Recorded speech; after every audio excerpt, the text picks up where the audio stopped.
Bismillahirrahmanirrahim. Assalamualaikum warahmatullahi wabarakatuh. Hamdan wa sholatan amma ba'du.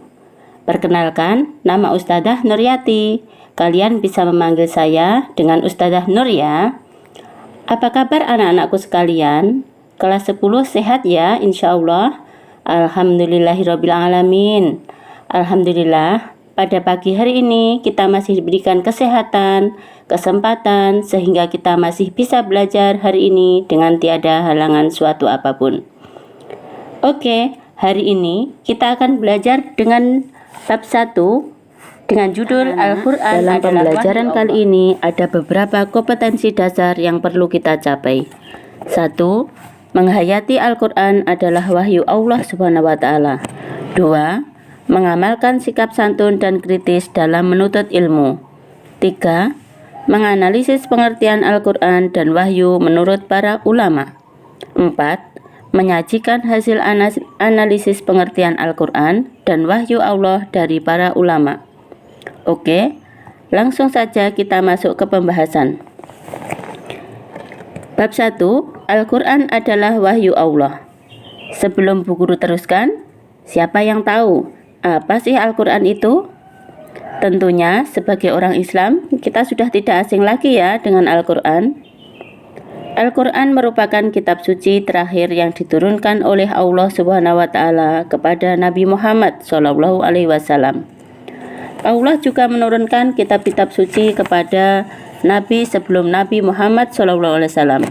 Nah, kitab-kitab suci yang wajib diimani oleh umat Islam ada apa saja? Siapa yang tahu? Ya, benar. Kitab-kitab suci yang wajib diimani oleh umat Islam sebelumnya Al-Quran itu ada Zabur, Taurat, dan Injil ya. Umat Islam harus mengenal Al-Quran sebagai pedoman hidup. Oleh karena itu, umat Islam harus memahami pengertian dan hal-hal yang terkait dengan Al-Quran. Dan yang paling penting adalah memahami isi Al-Quran dan melaksanakannya dalam kehidupan sehari-hari. Al-Quran itu merupakan mukjizat terbesar dari Nabi siapa? Ada yang tahu?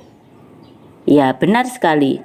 Al-Quran adalah mukjizat terbesar dari Nabi Muhammad SAW yang berlaku selama-lamanya.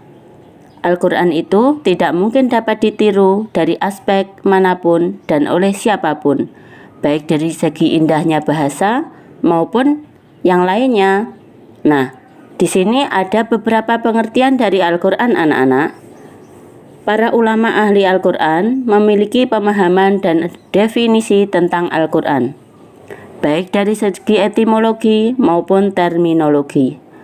Yang pertama, menurut Al-Lihyani.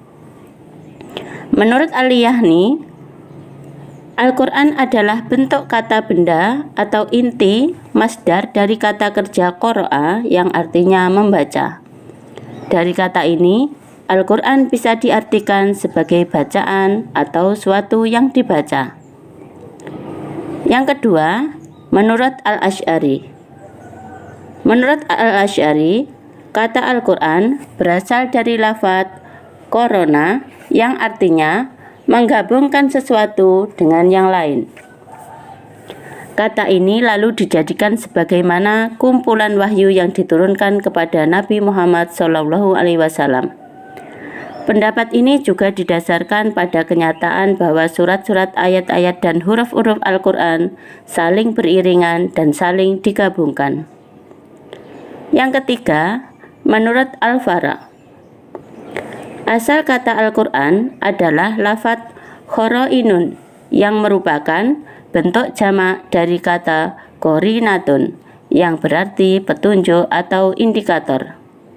Pendapat ini didasarkan pada kenyataan bahwa ayat-ayat Al-Quran saling membenarkan antara satu dengan yang lainnya.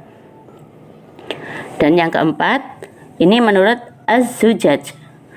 Kata Al-Quran berasal dari kata Al-Qur'u yang mengikuti susunan pola wazan fu'lanun yang artinya kumpulan argumentasi.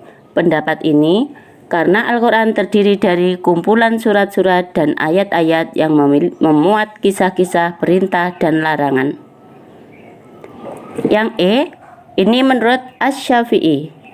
Beliau berpendapat bahwa Al-Quran ialah isim alam atau nama asli. Menurut Imam Syafi'i, tidaklah berasal dari kata apapun. Al-Quran memang sejak awal digunakan sebagai nama kitab suci yang diturunkan oleh Allah Subhanahu wa Ta'ala kepada Nabi Muhammad SAW. Nah, selain dari pendapat ulama di atas, juga ada definisi Al-Quran secara terminologi anak-anak. Di antaranya adalah menurut Syekh Muhammad Hudhari Beg. Selanjutnya menurut Syufi Soleh dan Muhammad Abduh. Dari ketiga pendapat tersebut, bisa disimpulkan bahwa ada beberapa unsur-unsur dalam pengertian Al-Quran. Yang pertama, Al-Quran adalah firman Allah Subhanahu wa Ta'ala. Yang kedua, Al-Quran terdiri dari lafaz berbahasa Arab. Ketiga, Al-Quran diturunkan kepada Nabi Muhammad SAW. 4. Al-Quran merupakan kitab Allah yang mengandung mukjizat bagi Nabi Muhammad SAW yang diturunkan melalui malaikat Jibril. Kelima, Al-Quran disampaikan dengan cara mutawatir. 6. Al-Quran merupakan bacaan mulia dan membacanya merupakan ibadah. 7. Al-Quran ditulis dalam mushaf-mushaf. 8. Al-Quran senantiasa terjaga dan terpelihara kemurniannya. Nah, juga dari nama-nama Al-Quran, ini adalah Al-Quran sebagai kitabullah memiliki banyak nama.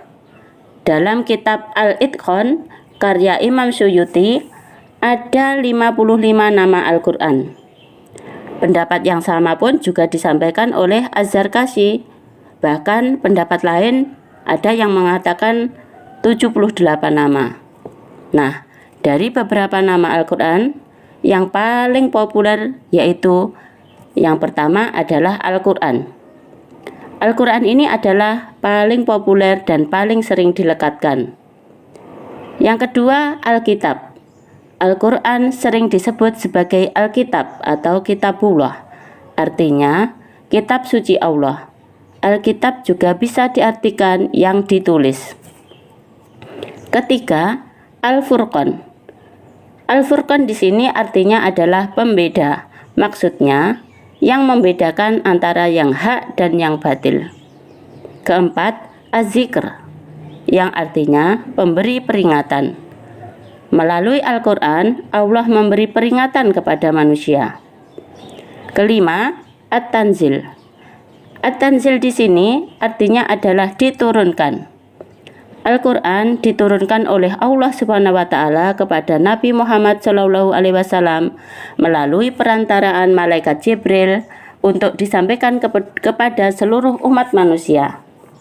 Nah, itu tadi beberapa nama-nama dari Al-Quran yang hari ini Ustadzah sampaikan.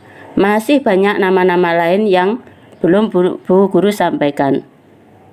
Nah, lalu bagaimana perilaku orang yang mendalami Al-Quran itu? Nah, Al-Quran sebagai kitab tuntunan bagi umat Islam, hendaknya sebagai Muslim dapat menjalani kehidupan menurut tuntunan yang ada dalam Al-Quran, yakni dengan menerapkan budi pekerti dan etika yang dilandasi keimanan kepada Allah Subhanahu wa Ta'ala. Umat Islam diwajibkan untuk menjalani kehidupan sesuai tuntunan Al-Quran, baik dalam kesendiriannya maupun di tengah-tengah pergaulan masyarakat, dalam berpikir, bersikap, dan bertindak menurut kalian. Cukup sekian dulu ya dari saya, semoga bermanfaat untuk hari ini, dan kita ketemu lagi insya Allah pada materi selanjutnya. Terima kasih.